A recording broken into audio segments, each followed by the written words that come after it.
नमस्कार दोस्तों, मेरा नाम है Ashish Rathore. Indian rail dynamics channel में आपका स्वागत है। अगर आज आप मेरे चैनल पर नए आए हैं, कंटेंट पसंद आया तो सब्सक्राइब करना मत भूलिएगा। शुरू करते हैं आज की वीडियो। जैसे कि आप लोगों को पता है, हमारे देश में बहुत तेजी से डेडिकेटेड फ्रेट कॉरिडोर्स का काम चल रहा है। ईस्टर्न डेडिकेटेड फ्रेट कॉरिडोर और वेस्टर्न डेडिकेटेड फ्रेट कॉरिडोर। सबसे पहली बात, वेस्टर्न डेडिकेटेड फ्रेट कॉरिडोर का वो हिस्सा जहां पर अभी काम थोड़ा धीमा है, जेएनपीटी पोर्ट से लेकर के मकरपुरा, सानंद और सचिन तक का जो पूरा हिस्सा है, उसको मैंने पूरा एक्सप्लेन करा है पिछली वीडियो में। और उस वीडियो को अभी तक आपने नहीं देखा है तो देख लीजिएगा दोस्तों। उसके अंदर हमने मैथमेटिकल कैलकुलेशन के हिसाब से पता लगाया कि कितना काम अभी वेस्टर्न डेडिकेटेड फ्रेट कॉरिडोर में बच रहा है। तो वहां पर 286 किलोमीटर का जो काम बचा था उसको पूरी तरीके से मैंने एक्सप्लेन कर दिया है। लेकिन डीएफसी ने जानकारी दी है अभी हाल ही में कि 90% काम उनका कंप्लीट हो गया है, और जिसके अंदर ईडीएफसी का काम पूरा कंप्लीट हो गया है। तो कुछ लोगों को कंप्लीट समझ नहीं आया है कि ऐसा क्यों कहा जा रहा है कि ईडीएफसी कंप्लीट है, क्योंकि इसके अंदर जो टोटल डिस्टेंस होने वाला है दोनों डीएफसी का 2843 किलोमीटर होने वाला है। उस 2843 किलोमीटर में से 2557 किलोमीटर का काम कंप्लीट हो गया है। अब इसके अंदर जो काम ईडीएफसी का है वो पूरा कंप्लीट माना जा रहा है, मतलब कि 1337 किलोमीटर का। और इस काम को पूरा कंप्लीट क्यों कहा जा रहा है दोस्तों, वो आपको एक्सप्लेन कर देता हूं। कुछ लोगों को नहीं समझ में आया था कि यहाँ पर 538 किलोमीटर का जो हिस्सा है डानकुनी से लेकर सोननगर का, वो पहले ऐड था, जिसको हम 1875 किलोमीटर का ईडीएफसी कहा करते थे पहले।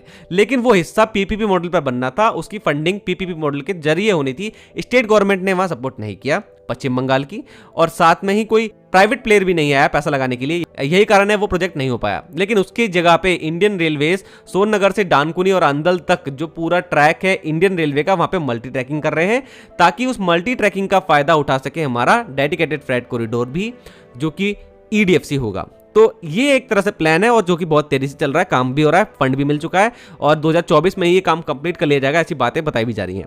तो उस पर नजर बनी रहेगी। लेकिन आज बहुत ज्यादा अच्छी न्यूज आने वाली है ईडीएफसी को लेकर के। ईडीएफसी का वो हिस्सा जो सबसे लास्ट में पूरा हुआ है, जो कि उत्तर प्रदेश के खुर्जा से लेकर के पंजाब के लुधियाना के साहनेवाल तक का हिस्सा है।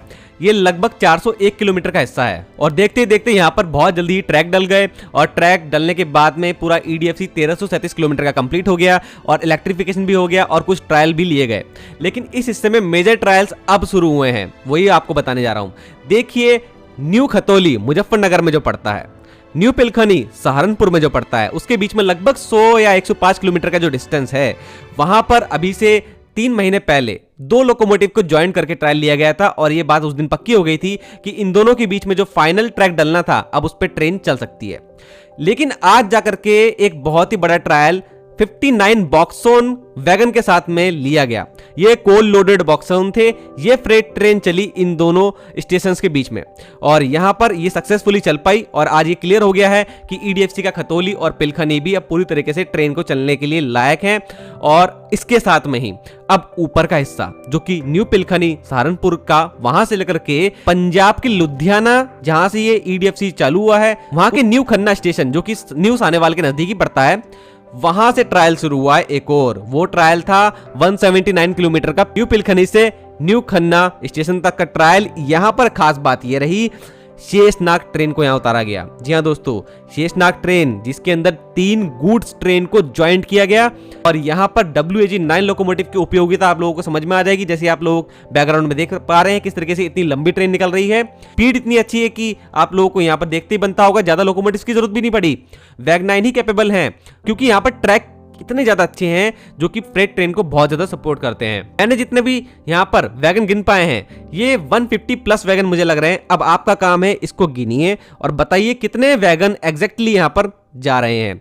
तो उस वीडियो को तो हम देख ही लेंगे। इससे पहले आप लोगों को एक जानकारी और दे दूं दोस्तों, ये ईस्टर्न डेडिकेटेड फ्रेट कॉरिडोर जो है, ये जो बेसिकली इसको बनाया गया था, इसको हमारी जो कोल फील्ड है हमारे देश की, छत्तीसगढ़, झारखंड, उड़ीसा, वेस्ट बंगाल, मध्य प्रदेश, इन सभी के मेन इलाकों से जो पूरा ट्रैक आ रहा है पश्चिम बंगाल के माध्यम से बिहार, उत्तर प्रदेश होते हुए, इस ट्रैक को ईडीएफसी सपोर्ट करता है।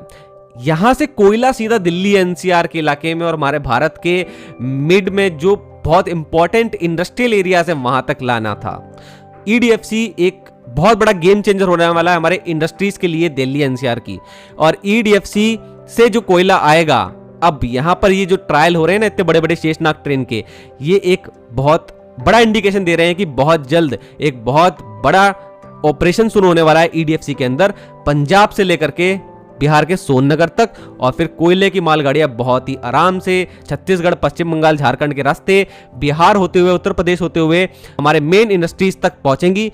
और यहां पर एक बहुत बड़ा गेम चेंजर ईडीएफसी ऐसे होने वाला है। और वैक 12 लोकोमोटिव भी स्पेशली ईडीएफसी के लिए बनाए गए थे स्टार्टिंग में। तो चलिए अब देख लेते हैं ट्रायल किस तरीके से हुआ है, और आप लोग देखिए कि यहां पर कितने वैगन्स हैं। तो मिलते हैं किसी और वीडियो में, आज के लिए इतना ही। वंदे मातरम, भारत माता की जय।